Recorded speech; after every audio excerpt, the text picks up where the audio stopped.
So hello everyone, welcome to my channel. तो कैसे हो सभी लोग? तो आई होप सभी लोग बढ़िया होंगे, घर बैठे मस्त में आप लोग अपनी प्रिपरेशन कर रहे होंगे। तो आज के इस वीडियो लेक्चर में आप सभी लोग का बहुत बहुत स्वागत है, जहां पे हम लोग कवर अप करने वाले हैं हमारे नए पोर्शन को, जिसका नाम है इलेक्ट्रोस्टैटिक कैपेसिटेंस। तो ऐसे करके हमारा चैप्टर 2 कंप्लीट हो जाएगा।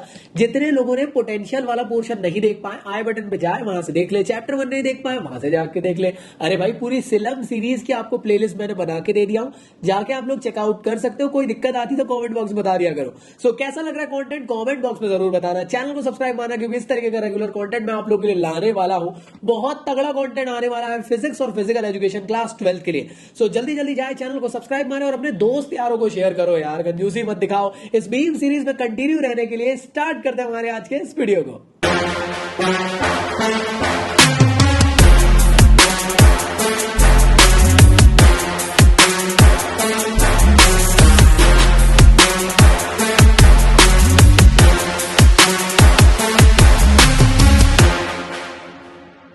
सो वीडियो में आगे बढ़ने से पहले मैं आप लोगों को बताना चाहता हूं कि यार जितना भी टॉपिक मैं आज आप लोगों को पढ़ाने वाला हूं वो सफिशिएंट रहेगा आप लोगों के बोर्ड सिलेबस के अकॉर्डिंग। बस आप लोग को करना क्या है, इस वीडियो को देखने के बाद आप लोग को क्वेश्चंस की प्रैक्टिस कर लेना। आप लोग पूछोगे कौन से क्वेश्चन बैंक ले, तो यार मैं आपको रिकमेंड करना चाहता हूं ओसवाल गुरुकुल के सैंपल पेपर, जो फिजिक्स के लिए वन ऑफ द बेस्ट है, जो आप लोग के न्यू सिलेबस के अकॉर्डिंग बनाए 2023 के सिलेबस के अकॉर्डिंग है, जहां पे एनसीईआरटी के क्वेश्चन, एग्जाम्पलर के क्वेश्चन से लेकर assertion, reasoning, case study, MCQ सभी के सभी आप लोग के लिए यहाँ पे क्वेश्चन अवेलेबल है, जो न्यू सैंपल पेपर के अकॉर्डिंग जो आपका पेपर आने वाले हैं उन सब की चीजें यहाँ पे दी हुई। तो भैया ले लो, अच्छी बुक है, जहां पे तुम लोग के लिए इंपॉर्टेंट वाले क्वेश्चन, इंपॉर्टेंट वाले डेरिवेशन, इंपॉर्टेंट वाले न्यूमेरिकल सब कुछ चैप्टर वाइज अवेलेबल है। तो तगड़ी बुक है, सारे आंसर के साथ अवेलेबल है। फिजिक्स के लिए बहुत तगड़ी बुक है, अगर आप चाहो तो बाकी सब्जेक्ट्स के भी ले सकते हो। तो जल्दी जल्दी जाए, डिस्क्रिप्शन में लिंक गिवन है, वहां से जाके आप लोग अपने चेकआउट करें और इस बुक को अपना साथी बनाए। तो चलिए स्टार्ट करते हैं हमारे आज के इस वीडियो को। तो जहां पे हम लोग कवर अप करने वाले वन शॉट के थ्रू इलेक्ट्रोस्टैटिक कैपेसिटेंस, जो चैप्टर 2 का पोर्शन था। अब देखो, ज्यादा परेशान नहीं होना, जैसे पोटेंशियल चैप्टर था, मतलब है तो इलेक्ट्रोस्टैटिक पोटेंशियल एंड कैपेसिटेंस, बस 2 हिस्से में बटा हुआ है। पोटेंशियल वाला हिस्सा ज्यादा बड़ा था, कैपेसिटेंस वाला उतना बड़ा नहीं है, छोटा सा है। ठीक है जी। तो कैपेसिटेंस वाले पोर्शन को कवर अप करते हैं, क्लास 12 के पॉइंट ऑफ व्यू से देखने वाले, जो भी हम लोग देखने वाले हैं न्यू सिलेबस के अकॉर्डिंग देखने वाले, और ये कैपेसिटेंस वाले पोर्शन को हम लोग कवर अप करने वाले 2022-2023 के पॉइंट ऑफ व्यू से। तो आगे बढ़ने से पहले मैं आप लोग को कहना चाहता हूं, आप लोग मुझे फॉलो अप कर सकते हो इंस्टाग्राम पे, साथ में टेलीग्राम के चैनल को और ग्रुप को ज्वाइन कर लेना, जहां पे आप लोग को सारी अपडेट्स रेगुलरली मिलते रहती है। इसी के साथ साथ मैं आप लोग को अकेडमी में भी पढ़ाता हूं, वहां पे आप लोग मेरे साथ आ सकते हो, फ्री सेशंस अटेंड कर सकते हो, या अगर आप चाहो तो प्लस क्लासेस भी ज्वाइन कर सकते हो। सो चलिए भाई आगे बढ़ते हैं। अगर आप लोग को इस क्लास के नोट्स चाहिए तो आप लोग मेरी वेबसाइट से फ्री ऑफ कॉस्ट डाउनलोड कर सकते हो।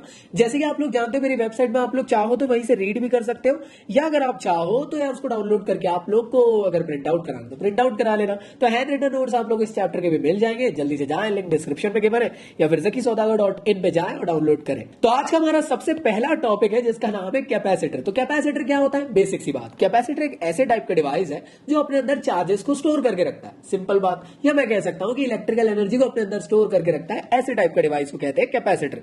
कैपेसिटर कुछ इस तरीके से दिखता है, सर्किट्स में काफी बार आप लोगों ने देखे होंगे। अब ये कैपेसिटर का काम क्या है? सोचो, जैसे तुम लोगों ने एक टिल्लू पंप खरीद के लेके आओ पानी ऊपर चढ़ाने के लिए। अभी टिल्लू पंप को हाई अमाउंट ऑफ करंट की जरूरत पड़ती है। आपके घर में जो करंट आ रहा है वो उसके लिए सफिशिएंट नहीं है कि उसको स्टार्ट कर सके। समझ रहे हो? चलाने की तो छोड़ ही दो, स्टार्ट भी नहीं कर पाएगा। तो करना क्या पड़ेगा हमें ना कुछ स्पेसिफिक डिवाइसेस को यूज करना पड़ेगा, जिसके थ्रू उसमें ज्यादा अमाउंट का करंट प्रोसेस होकर टिल्लू पंप तक के जा सके। अब आपको समझने की कोशिश करना, फॉर एग्जांपल यार, कई ऐसे अप्लायंसेस रहते हैं जिसमें 25 एम्पियर से लेकर 50 एम्पियर तक का करंट की जरूरत पड़ती है सिर्फ स्टार्ट होने के लिए, और आपके घर में यार 5 एम्पियर का बोर्ड लगा हुआ है। अब उस बोर्ड के थ्रू आप लोग कैसे यार 25 एम्पियर अचीव कर सकते हो? तो कैपेसिटर क्या करता है, अपने अंदर पहले से ही ढेर सारे चार्जेस को स्टोर करके रखता है और सफिशिएंट अमाउंट का आउटपुट प्रोवाइड करने की कोशिश करता है। मतलब क्या, जैसे कोविड-19 में आपके मम्मी पापा लोगों ने क्या किए होंगे, खाना बहुत सारा रख लिए होंगे, किराना वगैरह जो रहता है, राशन वगैरह, उसको बहुत सारा पहले से रख लिए थे कि जब जरूरत पड़े तो हम लोग उसको यूज कर सके। तो सेम टू सेम, अगर किसी डिवाइस को 50 एम्पियर की जरूरत पड़ रही है तो वो कैपेसिटर क्या करेगा, बहुत ज्यादा अमाउंट में 5 एम्पियर, मैं कह सकता हूं जितना भी इनपुट है उसको लेने की कोशिश करेगा। मतलब क्या, अमाउंट ऑफ चार्जेस को अपने अंदर स्टोर करके रखने की कोशिश करेगा, सो दैट आउटपुट में वो सीमलेसली चार्जेस को फ्लो करा सके। तो कैपेसिटर क्या होता है? एक ऐसे टाइप का डिवाइस जो अपने अंदर चार्जेस को स्टोर करके रखता है, इलेक्ट्रिकल एनर्जी को स्टोर करके रखता है, और जब भी किसी भी बड़े अप्लायंसेस को हाई एम्पियर का करंट की जरूरत पड़ती है तो कैपेसिटर यहाँ पे यूज कर सकते हैं। अब कैपेसिटर कहाँ कहाँ यूज होता है? आप लोग के फैन में भी होता है, मोटर में होता है, बड़े बड़े अप्लायंसेस जो घर पे होंगे सबके अंदर कैपेसिटर यूज होता है। अब ये मत बोल देना कि कैपेसिटर गर्लफ्रेंड के लिए भी यूज होगा क्योंकि वो खर्चे ज्यादा कराती है, तो मतलब आप लोग ये भी कह सकते हो कि खर्चे के लिए आप लोग क्या कर रहे हो, सफिशिएंट अमाउंट ऑफ पैसे को स्टोर करके रख रहे हो सो दैट आप उसकी नीड को पूरी कर सको। तो ये क्या है? गर्लफ्रेंड का कैपेसिटर। चलो भाई, तो अगले टॉपिक की तरफ बढ़ते हैं। आखिर ये कैपेसिटेंस क्या है? तो कैपेसिटेंस का मतलब ये कि यार उस इंडिविजुअल कैपेसिटर की कितने अमाउंट के चार्जेस को वो स्टोर करके रख सकता है, उसकी कैपेसिटी क्या है। छोटा कैपेसिटर तो कम चार्जेस को स्टोर करके रख पाएगा, बड़ा कैपेसिटर तो ज्यादा चार्जेस को स्टोर कर पाएगा। तो मैं कह सकता हूं छोटे वाले कैपेसिटर की कैपेसिटेंस कम होगी और बड़े वाले कैपेसिटर की कैपेसिटेंस ज्यादा होगी। तो कैपेसिटेंस क्या है? It is the ability of a system to store the electrical energy और charges in it. I hope तुम लोग को क्लियर है। अभी एक चीज याद रखिएगा कि जितने भी चार्जेस है वो पोटेंशियल के डायरेक्टली प्रोपोर्शनल होते हैं। मतलब अगर Q की वैल्यू बढ़ेगी तो V की वैल्यू भी बढ़ेगी। जैसे आप लोग प्रोपोर्शनैलिटी कांस्टेंट हटाते हो तो C आता है। C वो नहीं जो आप सोच रहे हो। C है यहाँ पे कैपेसिटेंस। तो कैपेसिटेंस को डिनोट किया जाता है C से। और याद रखिएगा कैपेसिटेंस की जो यूनिट होती है इसको कहते हैं फैरेड, और इसे डिनोट किया जाता है कैपिटल F से। तो होप सो तुम लोग को ये चीज याद रहेगी। अब हमें कितने टाइप के कैपेसिटर के बारे में पढ़ना है? देखो, हमें पढ़ना है स्फेरिकल कैपेसिटर के बारे में और पैरेलल प्लेट कैपेसिटर के बारे में, जो आप लोग के सिलेबस के अंदर है। बाकी का टॉपिक हम लोग को नहीं देखना है। तो सबसे पहले आइए जानते हैं। अब देखो, पहले सुनो सुनो सुनो, देखो इस चैप्टर में हम लोग क्या करने वाले, बेसिकली हमने कैपेसिटर जान लिया। कैपेसिटेंस क्या होती है? मतलब कितना एबिलिटी है कि वो चार्जेस को स्टोर करके रख सकता है, C की वैल्यू। तो हम लोग दो टाइप के कैपेसिटर पढ़ रहे हैं, तो दोनों टाइप के कैपेसिटर में C की वैल्यू कितनी आएगी इसको हम लोग कैलकुलेट करेंगे। खत्म कहानी। तो चलो भाई, सबसे पहले स्फेरिकल कैपेसिटर की बात करते हैं। स्फेरिकल कैपेसिटर है, समझो ये इस तरीके से स्फेरिकल कैपेसिटर है। याद करो, कोई भी स्फेरिकल बॉडी है, कंडक्टिंग बॉडी है, तो उसके सारे चार्जेस कहां रिसाइड करते हैं? उसके सारे चार्जेस उसके सरफेस पे रिसाइड करते हैं। अब ये कहां से बोल रहे हो भैया? गॉस लॉ की एप्लीकेशन नंबर 3, जहां पे हम लोगों ने डिस्कस किए थे। नहीं देखे हो, चैप्टर 1 का वीडियो देख लो, वहां से समझ में आ जाएगा। तो कैपेसिटर एक किस्म से क्या है? कंडक्टर ही है ना, और ये स्फेरिकल कंडक्टर एक किस्म से, तो चार्जेस कहां रिसाइड करेंगे? सरफेस पे। अब यहां पे ध्यान देना, हमें क्या निकालना है? हमें निकालना है कैपेसिटेंस, और कैपेसिटेंस का फॉर्मूला लगा देना, कितना होता है? Q/V। तो हमें क्या करना है? बेसिकली Q की वैल्यू तो पता है कि भैया जो चार्जेस इसके आसपास स्प्रेड आउट है ये Q है। अब यार V क्या है? V कुछ ना कुछ तो होगा, पोटेंशियल। तो याद करें सेकंड चैप्टर में V की वैल्यू कैलकुलेट करे थे 1/4 पाई एप्सिलॉन नॉट। जितने चार्जेस इसके आजू बाजू बैठे, फॉर एग्जांपल यहाँ Q चार्जेस इसके आजू बाजू रिसाइड है, तो मतलब क्या होगा? 1/4 pi epsilon naught Q/R, that is called as potential of a metal surface. और इस V की वैल्यू को यहाँ पे जैसे ही पुट कर दोगे तो C की वैल्यू कैलकुलेट होकर आ जाएगी। तो Q से Q कट जाएगा। देखो ये वाली वैल्यू को यहां रखें, तो जैसे ही V की वैल्यू यहां पे आई तो Q से Q कट गया और ये पूरी टर्म ऊपर आ गई। तो आपका कैपेसिटेंस आ गया 4 पाई एप्सिलॉन नॉट R। तो यहां से आप लोग जो भी टाइप की स्फेरिकल बॉडी है, अगर वो कंडक्टिंग है तो आप उसका कैपेसिटेंस कैलकुलेट कर सकते हो। अब मुझे एक बात बताना, क्या हमारी अर्थ भी एक किस्म से कंडक्टर की तरह बिहेव करती है? जी हाँ। तो क्या आप अर्थ का भी कैपेसिटेंस निकाल सकते हैं इस फॉर्मूले से? हाँ जी, क्योंकि अर्थ भी एक किस्म से स्फेरिकल कंडक्टर जैसी है। तो आप लोग मुझे बताना कि यार अर्थ का कैपेसिटेंस कितना आता है? ठीक है, बस आपको R यहां पे मतलब रेडियस रखना है किसकी? अर्थ की। आपको यहां पे ये रखना है और सारी वैल्यूज को कैलकुलेट करना है। मुझे कमेंट बॉक्स में बताओ पॉज करके कैपेसिटेंस कितना आएगा। तो वीडियो में एक छोटा सा पॉज लेना चाहता हूं और मैं बताना चाहता हूं कि अगर आप लोग अपनी घर बैठे प्रिपरेशन स्टार्ट करना चाहते हो अनअकैडमी के साथ, तो आप लोग स्टार्ट कर सकते हो, जहां पे इंडिया के टॉप एजुकेटर्स आप लोग को घर बैठे प्रिपरेशन करवा रहे हैं। ये एक बेस्ट टाइम है, बिकॉज इस टाइम पे अनअकैडमी के सब्सक्रिप्शन में आप लोग को 20% तक ऑफ मिलने वाला है अक्टूबर 14 तक के। तो इस डील को ग्रैब करें जल्द से जल्द। मेरा कोड यूज करें जिसका नाम है ZAKI100। जैसे ही आप इस कोड को यूज करोगे तो आप लोग को स्पेशल 20% का डिस्काउंट मिल जाएगा और आप लोग की क्लासेस अनलॉक हो जाएगी। जितनी भी प्लस क्लासेस और आप सभी के सभी रिकॉर्डेड लाइव सेशंस आप लोग देख सकते हो सीमलेसली, और अनअकैडमी के एजुकेटर्स के साथ आप लोग अपनी घर बैठे प्रिपरेशन चालू कर सकते हो। तो डिस्क्रिप्शन में लिंक गिवन है, वहां से जाके आप लोग चेकआउट करें और अपनी प्रिपरेशन स्टार्ट करें। तो चलिए बढ़ते हैं नेक्स्ट टॉपिक की तरफ, जिसका नाम है पैरेलल प्लेट कैपेसिटर। तो पैरेलल प्लेट कैपेसिटर क्या होता है समझो। दो प्लेट्स लेना है हमें। याद करो प्लेट्स कौन सी, जो हम लोगों ने चैप्टर 1 गॉस लॉ की सेकंड एप्लीकेशन पढ़े थे। एक वायर वाली पढ़े थे, फिर प्लेट जिसमें सरफेस चार्ज के थ्रू हम लोगों ने निकाले थे। ई की वैल्यू याद होगा आप लोग को अगर, तो σ/2 एप्सिलॉन नॉट आई थी, जिसमें वैल्यू इलेक्ट्रिक फील्ड की, वही वाली प्लेट्स। तो हमें दो प्लेट्स लेना है, कंडक्टिंग प्लेट्स लेना है जिसमें चार्जेस डिस्ट्रीब्यूटेड है। हमें क्या करना है, इन दोनों प्लेट्स को कनेक्ट कर देना है बैटरी से। तो आप खुद जानते हैं जैसी बैटरी से कनेक्ट करेंगे जैसे पॉजिटिव चार्जेस इसके अंदर चल जाएंगे, इस तरफ से नेगेटिव चार्जेस चल जाएंगे। अब पॉजिटिव से नेगेटिव की तरफ इलेक्ट्रिक फील्ड जाएगी, बेसिक सी बात है। अब देखो दो प्लेट है, एक प्लेट नंबर 1, प्लेट नंबर 2, इसमें जितने भी चार्जेस होंगे वो कौन से होंगे? पॉजिटिव। तो मैं कह सकता हूं सरफेस चार्ज डेंसिटी कैसी होगी इसकी? पॉजिटिव वाली। इसकी सरफेस चार्ज डेंसिटी नेगेटिव वाली। Electric field, overall electric field इस तरफ जाएगी, ओवरऑल इलेक्ट्रिक फील्ड इस तरफ जा रही होगी। लेकिन इंडिविजुअल प्लेट के लिए भी तो इलेक्ट्रिक फील्ड हो रही होगी ना। जैसे ये पॉजिटिव प्लेट है तो पॉजिटिव प्लेट की इलेक्ट्रिक फील्ड बाहर की तरफ। मैं अगर आपसे कहूं कि बीचों बीच बताइए इस पॉजिटिव प्लेट की इलेक्ट्रिक फील्ड किस तरफ, तो यार इसकी फील्ड इस तरफ ही निकल रही होगी ना ऐसे। लेकिन मुझे सिर्फ अंदर वाले की बात करना है, तो मैं कह सकता हूं एक पॉइंट लो ऐसा और बताओ कि ये E1 है। समझ में आया? E1 मतलब electric field of the plate number 1। Plate number 2 क्या है? नेगेटिव प्लेट है। अगर ये नेगेटिव प्लेट है तो इलेक्ट्रिक फील्ड तो अंदर की तरफ आ रही होगी ना ऐसे। तो अगर मैं इस वाले पोर्शन की बात करूं तो यहां पे भी अंदर शो करेगा, मतलब क्या? E2 का डायरेक्शन भी है। तो कई लोग क्या होता है ना, कंफ्यूज हो जाते हैं कि यार भैया E1 भी एक ही तरफ, E2 भी एक ही तरफ। अरे भाई इसकी फील्ड तो वैसे ही बाहर निकल रही है और इसकी फील्ड वैसे ही अंदर आ रही है, इस वजह से E2 का डायरेक्शन और E1 का डायरेक्शन सेम। मैंने माना दो प्लेट्स हैं, दोनों के प्लेट के बीच में कुछ सेपरेशन कर दिया, मतलब कुछ डिस्टेंस रख दिया, तो उस डिस्टेंस को कहा मैंने D। क्लियर है भाई? हाँ जी। तो ये पूरा का पूरा जो आप लोग का कंस्ट्रक्शन, ये पैरेलल प्लेट कंस्ट्रक्शन होता है कैपेसिटर का। जैसे हम लोग इसको यार बैटरी से कनेक्ट करते हैं तो आइए देखते हैं क्या होता है और इसके अंदर कितना कैपेसिटेंस निकल के आता है। कोई भी आपसे कहे पैरेलल प्लेट कैपेसिटर क्या है, तो दो पैरेलल कंडक्टिंग प्लेट को डी डिस्टेंस से सेपरेट कर देंगे और इन दोनों के बीच में फील्ड जनरेट हो जाएगी, तो वो कहलाएगा पैरेलल प्लेट कैपेसिटर। क्लियर है सबको? आइए जानते हैं इसकी कैपेसिटेंस कितनी होती। अब एक चीज याद करो, क्या निकालना है हमें निकालना है कैपेसिटेंस, मतलब Q/V। हमें क्या करना है? Q की वैल्यू तो मालूम होगी, V की वैल्यू निकालना है। अब ये V कैसे निकालेंगे? आप खुद दिमाग लगाओ। क्या यहाँ V निकाला जा सकता है? नहीं। हमारे पास इलेक्ट्रिक फील्ड है दोनों की, E1 और E2। अगर मैं दोनों की इलेक्ट्रिक फील्ड, या मैं कह सकता हूं कि इन दोनों की नेट इलेक्ट्रिक फील्ड निकाल लिया, E की वैल्यू लेट से निकल गई मेरी, तो क्या मैं E से V निकाल सकता हूं? कैसे? अरे सेकंड चैप्टर के ही मतलब पोटेंशियल वाले पोर्शन में रिश्ता क्या कहलाता है पढ़े थे ना, इलेक्ट्रिक फील्ड और पोटेंशियल का।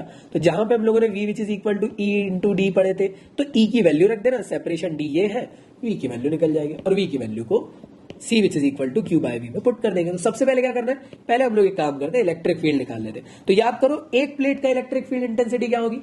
गॉस लॉ का सेकंड एप्लीकेशन वो होता है σ/2 एप्सिलॉन नॉट। दूसरी प्लेट का कितना होगा? σ/2 एप्सिलॉन नॉट। खत्म कहानी। नेट इलेक्ट्रिक फील्ड कितनी होगी? E1 प्लस E2, दोनों का एड ऑन कर दूंगा तो कितना हो जाएगा? 2 टाइम्स ऑफ σ/2 एप्सिलॉन नॉट। 2 से 2 कट जाएगा तो इलेक्ट्रिक फील्ड आएगी σ/2 एप्सिलॉन नॉट। कितनों को क्लियर हुआ ये चीज? अब देखो मेरे पास इलेक्ट्रिक फील्ड इंटेंसिटी निकल कर आ गई है। यहां पे जैसे आप देख रहे होंगे क्या है? सिग्मा। सिग्मा क्या होता है? Surface charge density. सिग्मा की वैल्यू क्या होती है? पहले चैप्टर में सरफेस चार्ज डेंसिटी पढ़े थे, वो होता था charge upon area.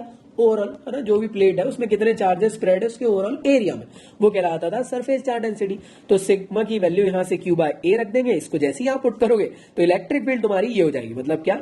Q/A epsilon not. तो A की वैल्यू निकल गई। हमें किस में कन्वर्ट करना है इसको? V में। क्यों करना है? क्योंकि C which is equal to Q/V होता है। क्लियर है दोस्त? तो यहां V की वैल्यू चाहिए ना कि E की। तो कैसे करेंगे? Relation between electric field and potential. तो V which is equal to E into D. यहां तक के क्लियर है? तो हम लोग क्या करने वाले, जो E की यहां वैल्यू है इसको पुट कर देंगे। जैसे पुट करोगे तो V की वैल्यू आ जाएगी Q/A epsilon not into D. तो ये है आप लोग का V की वैल्यू, पोटेंशियल की वैल्यू। जैसे ही आप इसको कैपेसिटेंस के फॉर्मूले में रख दोगे, मतलब इस V की जगह पे रख दोगे, तो आ जाएगा Q/A epsilon not into D. तो मतलब Q से Q कट जाएगा, ये वाली टर्म ऊपर आएगी और ये नीचे रह जाएगा। तो कैपेसिटेंस आएगा A एप्सिलॉन नॉट डी। काफी इंपॉर्टेंट है, याद रखना, एग्जाम में पूछा जाता है। तो आप में से कितनों के ऐसी हाफ ईयरली या ऐसे टाइप के एग्जाम हो चुके हैं जो आपके बोर्ड से पहले दे चुके हो, जिसमें ये वाला डेरिवेशन पूछा गया था? कमेंट बॉक्स में जरूर बताना कि कब पूछा गया था। ठीक है जी, समझ में आया कि नहीं? चलिए जी आगे बढ़ते हैं, अगला टॉपिक देखते हैं। देखो अभी जो हम लोगों ने देखे वो क्या था? Parallel plate capacitor without dielectric. अगर आप देख रहे हो तो ये विदाउट डाइलेक्ट्रिक है। अब डाइलेक्ट्रिक क्या चीज है? डाइलेक्ट्रिक एक ऐसे टाइप के मटेरियल होते हैं जो नॉन कंडक्टिंग होते हैं। आप लोग इसको इंसुलेटर जैसे भी कह सकते हो।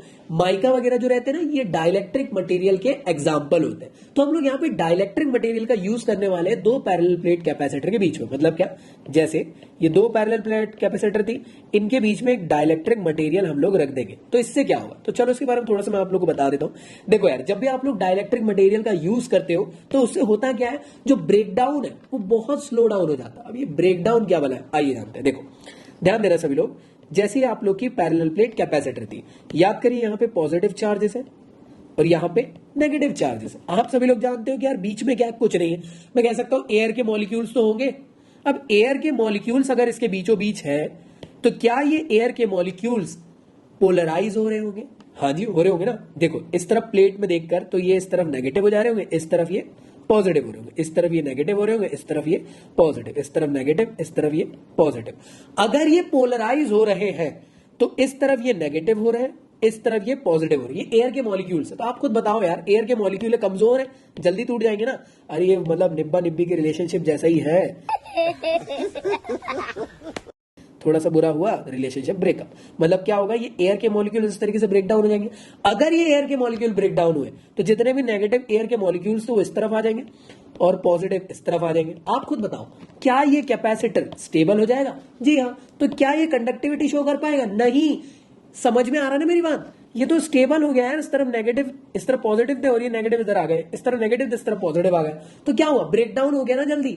एयर के मॉलिक्यूल का जल्दी ब्रेकडाउन होने की वजह से पैरेलल प्लेट कैपेसिटर खराब हो गया, कोई काम का ही नहीं रहा। तो हम लोग क्या करते हैं, जानबूझ के हम लोग क्या कर रहे हैं, जैसे कि ये आप लोग का पैरेलल प्लेट कैपेसिटर था, इसके बीच में हम लोग क्या कर रहे हैं, ऐसे मटेरियल को यूज कर रहे हैं जिसका ब्रेकडाउन बहुत स्लो होता है। ब्रेकडाउन स्लो मतलब क्या, जो टूटता बहुत मुश्किल से। छोटे बच्चे हो क्या, समझ नहीं आता कि साथ रहो। भैया प्यार में इतना ज्यादा टूटे हैं कि अब तो दिल पत्थर बन चुका है। चलिए भाई क्या बात है, चलिए ध्यान दो, पढ़ाई में ध्यान दो। चलो, तो ये क्या है, ये एक डाइलेक्ट्रिक मटेरियल है। डाइलेक्ट्रिक मटेरियल एक किस्म का इंसुलेटिंग मटेरियल होता है या नॉन कंडक्टिंग मटेरियल है। फॉर एग्जाम्पल समझ लो ये माइका या वुड का, किसी का भी, क्लियर है तक। अब इसका यार ब्रेकडाउन होना मुश्किल है ना। देखो यहां पे पॉजिटिव चार्जेस, ठीक है जी, यहां पे नेगेटिव चार्जेस। अब आप कहोगे भैया क्या इसके अंदर पोलराइजेशन होगा ही नहीं? जी हाँ होगा, लेकिन स्लो होगा, बहुत स्लो होगा। मतलब क्या होगा, इसके अंदर भी यहां पे नेगेटिव चार्जेस आएंगे, इसके यहां पे भी पॉजिटिव। ये तो नेचर है यार, पोलराइजेशन होना नेचर है।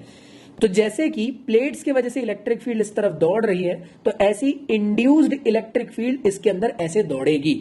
जैसे प्लेट में इस तरफ में पॉजिटिव सरफेस चार्ज डेंसिटी, इधर में नेगेटिव सरफेस चार्ज डेंसिटी है, वैसे डाइलेक्ट्रिक में इधर positive induce surface charge density और negative induce surface charge density होगी। अब ये इंड्यूस क्या है, मतलब प्रोड्यूस हुई है जो खुद ब खुद, किसके वजह से, इन प्लेट्स के साथ रहकर यहां बिहेवियर इसका चेंज हुआ, पोलराइजेशन हुआ, प्रोड्यूस हुए और यहां पे एक फील्ड प्रोड्यूस हो गई। अब मुझे एक बात बताओ, क्या यहां पे ब्रेकडाउन होगा? अरे भाई ये माइका का बना हुआ है, क्या ये जल्दी टूटेगा? नहीं, बहुत धीरे धीरे टूटेगा, ये बहुत मुश्किल, मतलब एक बहुत लंबा टाइम पीरियड होता है।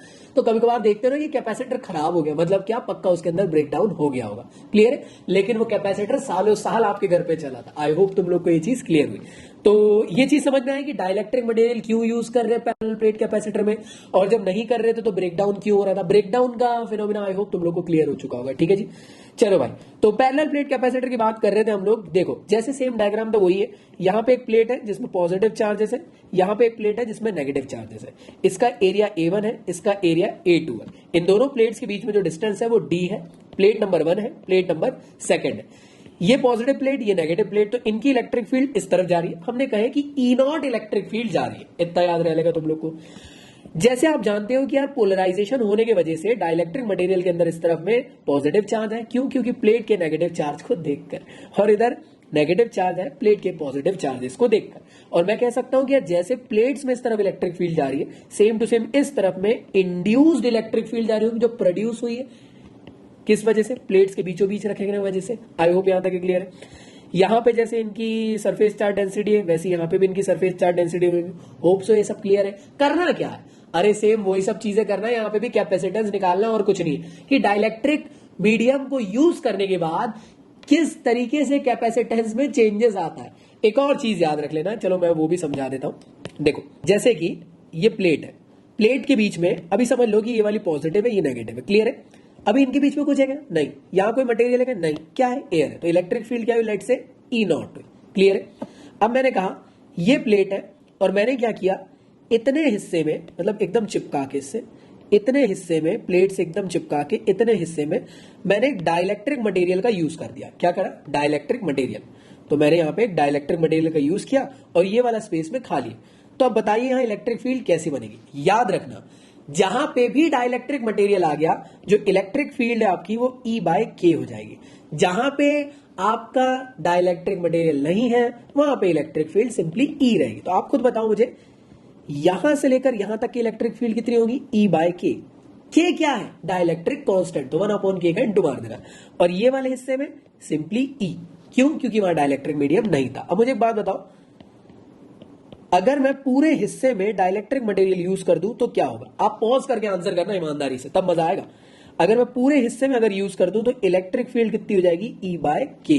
समझ में आया? सेम टू सेम अगर मैं आप लोग से कहूं कि ये आप लोग का मटेरियल है और मैंने कुछ इस तरीके से यूज किया, ये आप लोग के डाइलेक्ट्रिक मीडियम है, तो मुझे बताओ ये वाले हिस्से में इलेक्ट्रिक फील्ड E, ये वाले हिस्से में E बाय के। क्यों? क्योंकि डाइलेक्ट्रिक आ गया। ये वाले हिस्से में E, फिर ये वाले हिस्से में E बाय के, ये वाले हिस्से में E। इस तरीके से। आई होप तुम लोग को क्लियर है। चलो तो कॉन्सेप्ट क्लियर हो गया होगा, आगे बढ़ते हैं। तो मेरे ख्याल से डायग्राम क्लियर है तुम लोग को। आइए चलिए इसको कैलकुलेट करते हैं। तो जैसे आप लोग जानते हैं हमें क्या निकालना है, सबसे पहले हमें दो प्लेट्स हैं तो हमें उनका कहीं ना कहीं नेट इलेक्ट्रिक फील्ड निकालना होगा। क्लियर है भाई? तो जैसे आप देख रहे होंगे नेट इलेक्ट्रिक फील्ड कैसा होगा? आप बोलोगे भैया E1 प्लस E2। ना ना ना ना ना ना ना ना, आराम से, जज्बाती नहीं होते। प्लेट्स का इलेक्ट्रिक फील्ड इस तरफ और इंड्यूस्ड इलेक्ट्रिक फील्ड इस तरफ। तो नेट इलेक्ट्रिक फील्ड कितना होगा? E naught minus EI। समझ में आया? तो नेट इलेक्ट्रिक फील्ड कितना होगा? E naught minus EI। इसको यहीं छोड़ दो। नेट इलेक्ट्रिक फील्ड कितना होगा? मतलब पूरे पूरे हिस्से में इलेक्ट्रिक फील्ड कितनी है? नेट वाली। मैं ये E नॉट नहीं पूछ रहा ना, मैं EI पूछ रहा हूं, मैं नेट वाली पूछ रहा हूं, क्योंकि डाइलेक्ट्रिक पूरे पूरे हिस्से में। तो E नेट की वैल्यू कितनी होगी? E नॉट बाय के। समझ में आया? देखो यहां से यहां तक E नॉट ही है, बट डाइलेक्ट्रिक के साथ है ना, इसलिए E नॉट बाय के। तो यहां पे जैसे देख रहे होंगे कि यार इलेक्ट्रिक फील्ड डाइलेक्ट्रिक के साथ कितनी होती है? E नॉट बाय के। क्लियर है यहां तक के? प्लेट्स में कितनी होती है? Sigma upon epsilon not. ये टोटल इलेक्ट्रिक फील्ड की बात हो रही है E नॉट की। हाँ या ना? कंफ्यूज तो नहीं हो रहे हो? देखो ये प्लेट थी, ये प्लेट थी, दोनों प्लेट की इलेक्ट्रिक फील्ड इस तरफ। तो नेट इलेक्ट्रिक फील्ड थी, जैसे वहां निकाले थे ना, sigma upon 2 epsilon not plus sigma upon 2 epsilon, दोनों को करके। तो यहाँ पे नेट वाली E नॉट की बात हो रही है। क्लियर है? क्योंकि E नॉट और EI की हम बात कर रहे हैं, इसलिए ओवरऑल लेकर चल रहे हैं। तो सिग्मा अपॉन एप्सिलॉन नॉट, ठीक है ना? इसी के अंदर समझ लो 2 सिग्मा अपॉन एप्सिलॉन नॉट हुआ होगा दोनों प्लेट का, 2 से 2 कट गया होगा, सिग्मा अपॉन एप्सिलॉन। मेरे ख्याल से तुम लोग को क्लियर हो चुका है, मैं ज्यादा तो नहीं समझा रहा हूं। अब देखो प्लेट के बीच में इलेक्ट्रिक फील्ड इतनी बन रही थी, हाँ या ना? अगर मैंने कहा कि यार उस डाइलेक्ट्रिक मटेरियल की कितनी बन रही होंगी इलेक्ट्रिक फील्ड, मतलब क्या? प्लेट्स की तो E नॉट बन रही थी। क्लियर है? और E नॉट की value sigma upon 2 epsilon not. अभी डाइलेक्ट्रिक मटेरियल की कितनी बन रही थी? तो जो डाइलेक्ट्रिक मटेरियल की बन रही होंगी वो होगी sigma I upon epsilon not. दो प्लेट थी तो sigma upon 2 epsilon not plus sigma upon 2 epsilon not, दोनों का ऐड कर दिए तो 2 times of sigma I upon epsilon not. 2 से 2 कट गया तो सिग्मा I एप्सिलॉन नॉट। जैसे ये है सेम टू सेम ये है। यहां सरफेस चार्ज डेंसिटी क्या थी? सिग्मा थी, यहां पे सिग्मा I है, बाकी और कुछ भी नहीं है। अब ध्यान दो, हमें क्या करना है? यहां पे E नेट की वैल्यू ये पुट करना है, यहां पे E नॉट की वैल्यू ये पुट करना है और यहां पे EI की वैल्यू पुट करना है। जैसे आप पुट कर दोगे तो जो आपका फॉर्मूला है वो कुछ इस तरीके से दिखेगा, E naught by K which is equal to E naught minus EI। अब देखो E नॉट की वैल्यू कितनी होती है? सिंपल आंसर करना, E नॉट की जो वैल्यू थी वो सिग्मा अपॉन एप्सिलॉन नॉट थी, तो यहां पे भी E नॉट की वैल्यू आएगी सिग्मा अपॉन एप्सिलॉन नॉट के भी आएगा, क्योंकि यहां के है। यहां पे क्या आएगा? Sigma upon epsilon not. यहां पे sigma I upon epsilon not. कहां से आ रहा है? अरे यही सब वैल्यूज को रखकर। समझ में आ रहा है कि नहीं? अब देखो मैं क्या कर रहा हूं, यहां पे मुझे सिग्मा I की वैल्यू चाहिए। अब आप बोलोगे सिग्मा I क्यों निकाल रहे हो? अरे सरफेस चार्ज डेंसिटी तो तुम लोग जानते हो प्लेट्स की, हमें जानना है कि डाइलेक्ट्रिक के अंदर जो सरफेस चार्ज डेंसिटी है इंड्यूस्ड वाली वो कितनी। तो हम सिग्मा की वैल्यू निकाल रहे हैं, इस वजह से हम क्या कर रहे हैं, इसको बाहर ले लेंगे और ये वाली टर्म को अंदर ले लेंगे। जैसे आप करोगे तो इस तरीके से दिखेगा, sigma I upon epsilon naught which is equal to sigma upon epsilon naught minus sigma upon epsilon naught K. तो यहां मैं देखूं तो सिग्मा अपॉन एप्सिलॉन नॉट को कॉमन निकाल दूं तो 1 माइनस 1 अपॉन के आ जाएगा, हाँ या ना? एप्सिलॉन से एप्सिलॉन कट जाएगा तो वैल्यू कितनी आएगी? वो आएगी आप लोग की sigma I which is equal to epsilon naught, sorry sigma bracket में 1 माइनस 1 अपॉन के, और इसे क्या कहते हैं? Induced surface charge density of the dielectric, हाँ या ना? क्लियर हुआ सब लोग को? प्लेट्स के बारे में तो वैसे भी तुम लोग जानते हो यार, क्यू बाय ए होता है। अब ये इनके लिए क्या है, तो ये आप लोग को याद रखना पड़ेगा। क्लियर हुआ सब लोग को? तो ऐसे करके आप लोग कैलकुलेट कर सकते हो इंड्यूस सरफेस चार्ज डेंसिटी, वो भी डाइलेक्ट्रिक की। ये जो आप लोग को नए में दिख रहा होगा ना, अब ये सिग्मा है, ये क्या है, तो ये इसकी वैल्यू है। क्लियर है? याद रखे। आगे बढ़े। अब बात करते हैं, जैसे इलेक्ट्रिक फील्ड डाइलेक्ट्रिक की वजह से इतनी हो गई, तो पोटेंशियल में भी कुछ डिफरेंस आता है क्या? चलो जान लेते हैं। तो पोटेंशियल डिफरेंस निकालना हो तो देखो, रिलेशन क्या होता है, ई नॉट, मतलब ई नॉट लिए इसलिए ई नॉट ले लिए, नहीं तो ई इंटू डी बात एक ही है। V which is equal to E naught into D, है ना, विदाउट डाइलेक्ट्रिक। विद डाइलेक्ट्रिक क्या करेंगे, बस ई नॉट के नीचे के लगा देंगे, मतलब 1 के इंटू कर देंगे। डाइलेक्ट्रिक कांस्टेंट होता है यार के, समझे? तो विदाउट डाइलेक्ट्रिक कांस्टेंट फॉर्मूला ऐसा दिखेगा, with dielectric V I which is equal to E naught by K into D. तो ये विद डाइलेक्ट्रिक हुआ। आपको क्या करना है, इस इक्वेशन को एक दूसरे से डिवाइड कर देना, मतलब इसको इससे डिवाइड कर देना। जैसे आप डिवाइड करोगे तो एप्सिलॉन से एप्सिलॉन, डी से डी कट जाएगा, के ऊपर आ जाएगा। तो जो सिग्मा की वैल्यू है, सॉरी वी आई की वैल्यू है, वो आ जाएगी V I which is equal to V naught by K. और इसे ही कहा जाता है potential difference for dielectric material. Clear हुआ सब लोग को? ये याद रहेगा। ये क्या है, induce surface charge density of the dielectric, और ये क्या है, potential difference for dielectric medium. सबको क्लियर हुआ? चलो भाई आगे बढ़ते हैं। अब आप में से काफी सारे लोग बोलेंगे भैया कैपेसिटेंस में भी कुछ चेंजेस आता है? जी हाँ, तो चलो निकाल लेते हैं। विदाउट डाइलेक्ट्रिक कैपेसिटेंस कितना था, C not which is equal to Q by V not, without dielectric. With dielectric answer करना ईमानदारी से। जैसे इलेक्ट्रिक फील्ड, अब देखो यहाँ वी नीचे है ना, आपको इंटू बस के से कर देना, खत्म कहानी। तो विद डाइलेक्ट्रिक आप लोग का इंटू के साथ हो जाएगा, तो विद डाइलेक्ट्रिक ये हो जाएगा। अब मुझे एक बात बताओ, v बाय वी नॉट ये किसकी तरह दिख रहा है, sorry Q by V naught, C naught की तरह। तो मैं इसकी जगह पर रिप्लेस करके सी नॉट लिख सकता हूं। तो एक ऐसा एक्सप्रेशन बन सकता है कि यार कैपेसिटेंस जो इंड्यूस्ड के लिए होगा वो क्या होगा, सी नॉट बाय के। क्लियर है? याद रखें। या तुम चाहो तो ये वाले डेरिवेशन को आगे बढ़ा सकते हो। कैसे? ध्यान से देखना। जो वी नॉट की वैल्यू है, इसमें आप लोग रिलेशन बिटवीन पोटेंशियल और इलेक्ट्रिक फील्ड के लिए फॉर्मूला रख दो, मतलब v which is equal to E naught into D. Clear है? जैसे इसकी वैल्यू यहां रख दोगे, मतलब ई नॉट इंटू डी आ गया, दिख रहा है? अब मुझे एक बात बताओ, ई नॉट क्या है, इलेक्ट्रिक फील्ड। इलेक्ट्रिक फील्ड कितनी होती है भाई, 2 प्लेट की। 2 प्लेट की, सिंगल की नहीं पूछ रहा हूं, सिंगल की तो यार सिग्मा अपॉन 2 एप्सिलॉन नॉट होती है। 2 की क्या होती है, अरे 2 की वो नहीं जो आप सोच रहे हो, 2 की मतलब सिग्मा अपॉन एप्सिलॉन नॉट। तो जैसे आप इसकी वैल्यू को यहां रखोगे, लेकिन उससे पहले सबर ले लो, क्योंकि सिग्मा की वैल्यू भी रख लेते हैं। कितनी होती है, क्यू बाय ए। तो जैसे आप लोगों ने सिग्मा की वैल्यू रखे, तो ई की वैल्यू जाएगी Q by A epsilon naught, और ये वैल्यू को डायरेक्टली यहां पुट कर देना है, तो सी आई की वैल्यू निकल जाएगी, वो ये आएगी। अब आप बोल रहे हैं तो कुछ देखा देखा सा लग रहा है। हाँ जी, C which is equal to A epsilon not by D without dielectric का कैपेसिटेंस था, और इसी में अगर के का इंटू मार दिए तो विद डाइलेक्ट्रिक का फॉर्मूला बन जाएगा। तो ये चीजें तुमको याद रखनी है। तो कैपेसिटेंस में देखो, दोनों को कंपेयर करते हुए चलना। इसमें तुम लोग के का यूज नहीं करोगे इंटू में, यहाँ के का इंटू कर दोगे, क्योंकि डाइलेक्ट्रिक कांस्टेंट के लिए ले रहे हैं। यहाँ पे आप लोग देखोगे तो देखो, यहाँ पे के का इंटू नीचे इंटू मार देना, क्योंकि ई नॉट की वैल्यू याद है ना, ई बाय के, ये तो समझा दिया मैंने, है ना। और वी की वैल्यू ये होती है वी नॉट बाय के। आई होप तुम लोग को याद रखा, और ये फॉर्मूला याद रखना काफी इंपॉर्टेंट है। ये फॉर्मूले में क्वेश्चन न्यूमेरिकल के बन के आते हैं। समझ में आया? कंफ्यूजन तो नहीं? चलो भाई आगे बढ़े। तो मेरे ख्याल से तुम लोग को ये चीज समझ में आ चुकी होंगी। आई होप तुम लोग ये चीजों को समझ भी पा रहे होंगे। तो चलो बढ़ते हैं आगे की तरफ, और नेक्स्ट टॉपिक देखने वाले हैं हमारा कि एनर्जी स्टोर्ड इन कैपेसिटर। मतलब क्या कि कैपेसिटर के अंदर कितनी एनर्जी स्टोर होती है भाई, कितनी ताकत आगे कितनी है, आगे जान लेते हैं इसके बारे में। तो जैसे कि आप सभी लोग जानते होंगे कि यार कैपेसिटर के अंदर एनर्जी तो स्टोर होती है। क्यों? क्योंकि भैया कैपेसिटर एक ऐसा डिवाइस जो अपने अंदर स्टोर करता है एनर्जी। अब कितनी करता है आइए जानते हैं। तो आइए जानते हैं हम लोग करने के हमारे इस डेरिवेशन में। तो जैसे कि आप लोग जानते हैं, हम लोग 2 पैरेलल प्लेट कैपेसिटर ले लेंगे। पैरेलल प्लेट कैपेसिटर लिए, आपको क्या करना, बेसिकली इसको कनेक्ट कर देना बैटरी से। तो इधर से पॉजिटिव चार्जेस चलेगा, इधर से नेगेटिव। अब खुद दिमाग लगाओ, यहां से और नेगेटिव चार्जेस आने की कोशिश कर रहे हो, क्या यहां वर्क डन लगा के यहां जाने की कोशिश करेंगे? हाँ जी करेंगे ना, तभी तो सर्किट कंप्लीट होगा। अरे ये ऐसे जाएंगे तभी तो होगा ना। तो मैं कह सकता हूं डीक्यू चार्जेस जा रहे होंगे। डीक्यू क्या हो, थोड़े थोड़े चार्जेस, मतलब थोड़ा थोड़ा तुम बढ़ो, थोड़ा थोड़ा मैं बढ़ता हूं, ऐसे करके हम आगे बढ़ेंगे ना टोटल। तो इंस्टेंटेनियस में चार्जेस डीक्यू जा रहे होंगे, तो डीक्यू चार्जेस जा रहे होंगे, तो इनका वर्क डन लग रहा होगा। डीक्यू चार्जेस के लिए वर्क डन लग रहा होगा, डी वर्क डन, हाँ है ना। अरे यहाँ एक्सटर्नल वर्क डन लगा है, तभी तो चार्जेस यहां जाएंगे। अगर चार्जेस यहां जाएंगे तभी तो सर्किट कंप्लीट होगा। तो हम लोग यहाँ पे समझने वाले इसी के फिनोमेना के थ्रू कि आखिर किस तरीके से यहाँ पे चार्जेस का ट्रांसफर होने की वजह से एनर्जी की वैल्यू हम लोग कैलकुलेट करने वाले। आप बोलोगे क्या कर रहे हैं, अरे ध्यान लो, यहां चार्जेस यहां ट्रांसफर हो रहे हैं, कैसे, एक्सटर्नल वर्क डन से। और वर्क डन की वैल्यू क्या होती है, एनर्जी के बराबर। तो क्या हम इस फॉर्मूले से निकाल सकते हैं? क्या बात है भैया, मैं नहीं मानता। तो देखो हमें क्या निकालना, वर्क डन। वर्क डन कैसे निकाल सकते हैं, याद करो पहले चैप्टर मतलब सेकंड चैप्टर में हम लोगों ने स्टार्टिंग में पढ़े थे पोटेंशियल डिफरेंस के बारे में।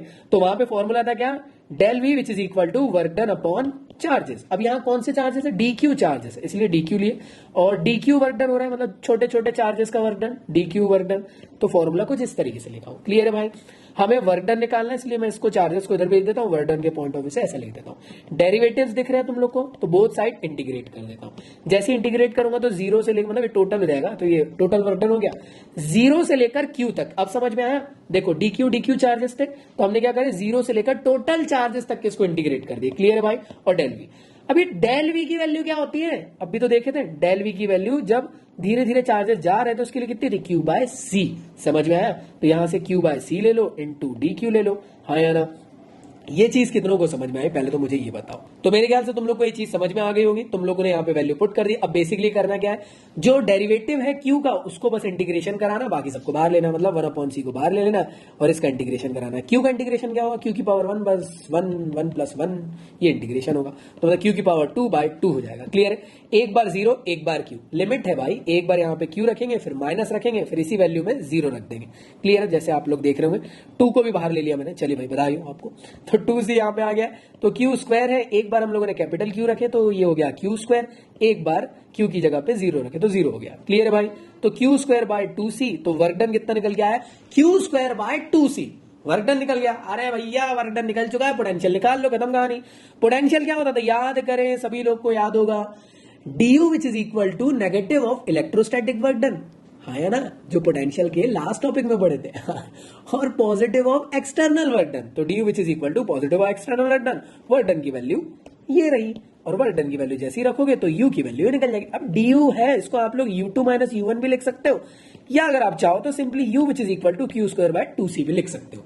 ये जो फॉर्म है ये है एनर्जी स्टोर्ड इन कैपेसिटर, किस फॉर्म में, q और c के फॉर्म में। और भी फॉर्म बना सकते हैं क्या, जी हाँ। तो हम क्या करने वाले, इस इक्वेशन पे कैपेसिटेंस की वैल्यू को रखने वाले, मतलब q बाय v को, तो यहां पे c पे q बाय v रख देंगे, तो फॉर्मूला कुछ इस तरीके से हो जाएगा, क्यू स्क्वायर अपॉन 2 q बाय v, और q से q कट जाएगा तो फॉर्मूला हो जाएगा u which is equal to half Q we.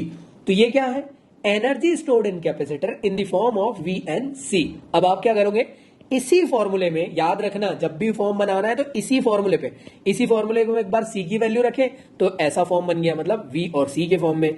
इसी फॉर्म में अगर मैं q की वैल्यू रख दूं तो मुझे मिल जाएगा c और v का फॉर्म, मतलब क्या, q which is equal to cv होता है, इसकी वैल्यू को यहां रख दो, cv c square v square, c से c एक कट जाएगा, वैल्यू जाएगी हाफ cv का स्क्वायर। आप बोल रहे हो क्या मजाक चल रहा है, क्या मजाक चल रहा है, मजाक हो रहा है। यहाँ पे एनर्जी स्टोर्ड के 3 फॉर्मूले होते हैं, एक होता है ये, एक होता है ये, और एक होता है ये पहले डेरिवेशन से निकल के आता है। इसमें c की वैल्यू रख दो तो ये वाला फॉर्मूला निकल जाएगा, इसमें q की वैल्यू रख दो तो ये वाला फॉर्मूला, खत्म कहानी। 3 फॉर्मूले होते हैं। तो चलिए बढ़ते हैं नेक्स्ट टॉपिक की तरफ, जिसका नाम है कॉम्बिनेशन ऑफ कैपेसिटर। तो 2 टाइप के कैपेसिटर होते हैं, एक होता है पैरेलल प्लेट कैपेसिटर और एक होता है सीरीज कैपेसिटर। मतलब क्या, सीरीज में इस तरीके से लगा दो कैपेसिटर को या फिर पैरेलल फॉर्म में लगा दो, क्लियर है। अब ये याद कैसे रखें कि पैरेलल क्या होता है, सीरीज क्या होता है, काफी लोग को नहीं समझ में आता। स्कूल में जब आप अपनी असेंबली में खड़े रहते थे तो आप लोग ऐसे खड़े रहते थे ना, क्लास वाइज, एक के पीछे एक के पीछे एक, तो आप पैरेलली एक दूसरे के खड़े रहते थे। लेकिन आप क्लास 12th में हो और आप क्लास 10th के कहीं बाजू में झांक कर देख रहे हो, मतलब इस तरीके से देख रहे हो, तो वो सीरीज में खड़ी है आपके, क्लियर है भाई, जिसको आप देख रहे हो। तो सीरीज में एक के बाजू एक के बाजू एक के बाजू, पैरेलल में एक के पीछे एक के पीछे एक के पीछे। यहां तक के क्लियर रहेगा तुम लोग को, आई होप यहां तक के क्लियर रहेगा। चलो भाई, तो सबसे पहले बात करते हैं कैपेसिटर इन सीरीज। तो सीरीज में किस तरीके से होता है, तो देखो 3 कैपेसिटर हैं, तीनों को आप लोगों ने सीरीज में कनेक्ट कर दिए और बैटरी लगा दी। यहाँ पे जैसी बैटरी लगाओगे तो करंट दौड़ेगा, हाँ जी, करंट दौड़ा तो मैं कह सकता हूं चार्जेस दौड़ रहे होंगे। याद रखिएगा सीरीज में एक ऐसा फिनोमिना है कि जब भी चार्जेस दौड़ते हैं तो वो डिस्ट्रीब्यूट नहीं होते हैं। सेम चार्जेस आपको ये वाले कैपेसिटर में भी मिलेगा, ये वाले कैपेसिटर में भी क्यू मिलेगा, ये वाले कैपेसिटर में भी ये वाले। जैसे रिवर है, रिवर के बीच में आप लोग कोई भी बैरियर, मतलब समझो आप 3 लोग खड़े हो गए तो पानी तो सेम ही लगेगा ना, जो पहले वाले को लग रहा था बाजू वाले को। लेकिन वही चीज रिवर की 3 ट्रिब्यूटरीज हो गई इस तरीके से, तो यहां हो सकता है कम पानी हो, यहां हो सकता है ज्यादा हो, यहां हो सकता है कि और ज्यादा हो, तो डिफरेंट डिफरेंट हो गया। पहले मेन फ्लो था, मेन फ्लो से 3 में डिवाइड हो गया। ब्रांचेस कभी भी याद रखना, जब भी ब्रांचेस आ जाएगी तो बढ़ जाता है करंट, हाँ या ना। ब्रांचेस नहीं आती है तो फिर नहीं बढ़ता है, क्लियर है। चलो भाई, तो जैसे आप देख रहे होंगे कि 3 कैपेसिटर लगे हुए, हाँ या ना, और ये बैटरी से कनेक्टेड है, तो ब्रांचेस बटी है? नहीं, ब्रांचेस नहीं बटी। मतलब क्या? चार्जेस सेम है, और जब भी चार्जेस सेम होते हैं तो पोटेंशियल डिफरेंट हो जाता है। मतलब इस कैपेसिटर का पोटेंशियल डिफरेंट होगा, इसका डिफरेंट होगा, और इसका डिफरेंट होगा। क्लियर है? और जब भी चार्जेस डिफरेंट हो जाते हैं तो पोटेंशियल सेम हो जाता है। ये आपको अगर फिनोमिना याद रहेगा तो आपको पूरा डेरिवेशन बन जाएगा। तो सीरीज में याद रखिएगा कि चार्जेस सेम होते हैं सारे कैपेसिटर के लिए, लेकिन सारे कैपेसिटर के लिए पोटेंशियल की वैल्यू डिफरेंट होती है। समझ में आया? अब एक बात बताओ, ये 3 कैपेसिटर है, इन तीनों का कुछ ना कुछ रिजल्टेंट वैल्यू आ रहा होगा। हो सकता है इनका रिजल्टेंट कैपेसिटेंस होगा, हो सकता है इनका रिजल्टेंट वोल्टेज होगा या पोटेंशियल होगा। तो मैं कह सकता हूं ये कुछ ऐसे ही दिखेगा। अगर मैं इनका रिजल्टेंट निकालूंगा, जो भी वैल्यू आएगी मतलब क्या हो जाएगा, इनकी रिजल्टेंट वैल्यू, इनके कैपेसिटेंस की, इनके पोटेंशियल की रिजल्टेंट वैल्यू। क्लियर है यहां तक के? अब एक बात बताओ, आप में से कितने लोग को ये चीज समझ में आ रही है कि इस डेरिवेशन को शुरू कैसे करना? देखो, डेरिवेशन को शुरू करने का तरीका बता देता हूं। सीरीज में और पैरेलल में ये चीज आपको देखना है कि जो भी डिफरेंट है उसके समेशन से चालू कर देना, मतलब नेट सम उसका निकाल के चालू करना है। इसके लिए बताओ यार, डिफरेंट कौन है? चार्जेस तो सेम है, डिफरेंट है पोटेंशियल, तो आपको क्या करना है, नेट पोटेंशियल निकालना है। सीरीज में डिफरेंट पोटेंशियल, इसलिए नेट पोटेंशियल से चालू करोगे। पैरेलल वाले कंडीशन में चार्जेस डिफरेंट है, तो वहां चार्जेस से चालू करोगे। ठीक है, डेरिवेशन खत्म कहानी। तो नेट पोटेंशियल कितना होगा? V net which is equal to V1 plus V2 plus V3। V net बोला हूं, इक्विवेलेंस एक ही बात है। क्लियर भाई? तो V1 plus V2 plus V3 आपने क्या करे, देखो भाई, V1 plus V2 plus V3 रख दिए। अब V की वैल्यू क्या होती है? V की वैल्यू निकालना, तो Q which is equal to CV, और V की वैल्यू Q बाय C। तो मुझे बताइए यहां कितना होगा? यह हो जाएगा, देखो कैपेसिटेंस आप लोग का यहां पे क्या है, कैपेसिटेंस आप लोग का नेट वाले का C इक्विवेलेंस है, तो कितना हो जाएगा, Q by C equivalence which is equal to Q by C1 plus Q by C2 plus Q by C3 and so on। Clear है भाई? एक्चुअल तो Q by C है, आपको बस V के फॉर्म में इसको रिप्लेस करना था। ये V इक्विवेलेंस था, इसलिए हम लोगों ने C इक्विवेलेंस लगाया। बाकी चार्जेस सेम है सबके। Q की वैल्यू यहां से कॉमन निकाल लो, यहां से कॉमन निकाल लो, Q ऐसे निकल गया, उड़ गया, तो फॉर्मूला ये बचा कि 1/C equivalence is equal to 1/C1 plus 1/C2 plus 1/C3। ये क्या होगा? That is the net capacitance of the series circuit. समझ में आया? तो ये डेरिवेशन में इंपॉर्टेंट इसका फॉर्मूला एग्जाम में पूछा जा सकता है, तो आप लोग को बेशक याद रखना पड़ेगा। इसके थ्रू आप लोग न्यूमेरिकल सॉल्व कर सकते हो। अगर n नंबर के लिए रहता तो क्या होता? Plus 1/CN। क्लियर है यहां तक के? यहां पे आप एक चीज देख सकते हो कि it seems that equivalent capacitor in series combination is less than the smaller capacitance in the series. मतलब क्या? आप एक बात बताना, खुद बताना, मैं नहीं बोलूंगा। जो नेट कैपेसिटेंस है और जो इंडिविजुअल कैपेसिटेंस है, इसमें कौन बड़ा और कौन छोटा निकल कर आया है सीरीज के लिए, मुझे बताया कमेंट बॉक्स में। चलो अगली बात करते हैं पैरेलल की। पैरेलल में क्या कर रहे हैं हम लोग? देखो, पैरेलली इस तरीके से कैपेसिटर को कनेक्ट कर दिया, दिख रहा है आप लोग को? इस तरीके से पैरेलली कनेक्ट कर दिया, और यहां पे हम लोगों ने एक बैटरी से इसको कनेक्ट कर दिया। ये तीनों का कुछ ना कुछ नेट इक्विवेलेंस आएगा कैपेसिटेंस में, तीनों का नेट वोल्टेज आएगा। तो मैंने कहा कि इन तीनों की जो भी वैल्यू निकालेंगे कुछ इस तरीके से दिखेगी, और ये सी इक्विवेलेंस मतलब इन तीनों का नेट वैल्यू, इन तीनों की नेट पोटेंशियल। क्लियर है? सेम टू सेम इस तरीके से बना दी। अब ध्यान दो, बैटरी से यहां से चार्जेस जा रहे होंगे, मैं कह सकता हूं Q चार्जेस जा रहे होंगे, Q चार्जेस यहां तक आए होंगे, और चार्जेस अब बढ़ गए, हाँ या ना? Q1 Q2 Q3। मतलब क्या? तीनों कैपेसिटर में डिफरेंट डिफरेंट चार्जेस है। मतलब क्या? Potential same. ये आपको याद रखना है कि जब भी चार्जेस सेम होंगे तो पोटेंशियल डिफरेंट हो जाएगा, और जब भी चार्जेस डिफरेंट होंगे तो पोटेंशियल सेम हो जाएगा। तो यहां पे पोटेंशियल सेम हो चुका है। अब मुझे बताओ डेरिवेशन कहां से शुरू होगा?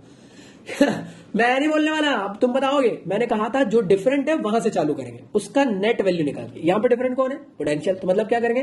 नेट पोटेंशियल निकालेंगे, है ना? है ना? शर्म करो यार, पोटेंशियल यहां सेम है ना, चार्जेस डिफरेंट है, तो हम लोग नेट चार्जेस करके वैल्यूज को सॉल्व करेंगे, और जो हमारा Q which is equal to वाला फॉर्मूला है ना, उसी को रख के आगे बढ़ाएंगे। चलो जी, तो EQ मतलब net equivalence, net charge is equal to Q1 plus Q2 plus Q3। Q की वैल्यू CV, C equivalence V, C1 V plus C2 V plus C3 V। V तो सेम है सबके लिए, यहां से V कॉमन निकलेगा, यहां से V कॉमन, C से G कट जाएगा, नेट इक्विवेलेंस या नेट कैपेसिटेंस आ जाएगा C1 plus C2 plus C3। तो नेट कैपेसिटेंस याद रखिएगा पैरेलल में एड ऑन होता है। अब मुझे आंसर करेंगे यहां जो लिखा है उसी का, कि यार पैरेलल में जो इक्विवेलेंस वैल्यू है और नेट कैपेसिटेंस उसमें कौन ग्रेटर होता है, ये आपको बताना है। क्लियर है भाई? क्या नेट इक्विवेलेंस ग्रेटर होता है या इंडिविजुअल कैपेसिटेंस। तो आई होप तुम लोग को ये चीज समझ में आ गई होंगी। यहां से हमारा सिलेबस कंप्लीट होता है और जितने भी न्यूमेरिकल्स आप लोग को करना है उन सबको मैंने आप लोग को हैंड रिटन नोट्स के अंदर एम्बेड करके दे दिया हूं, आप लोग उसके थ्रू जरूर पढ़ लेना। इसी के साथ साथ यार आप लोग प्रैक्टिस कर लेना सैंपल पेपर के थ्रू या क्वेश्चन बैंक के थ्रू, मैंने आपको बता चुका हूं, उस सवाल के ले लो, अच्छे सैंपल पेपर है, लिंक डिस्क्रिप्शन में, वहां से जाके आप लोग ले लेना।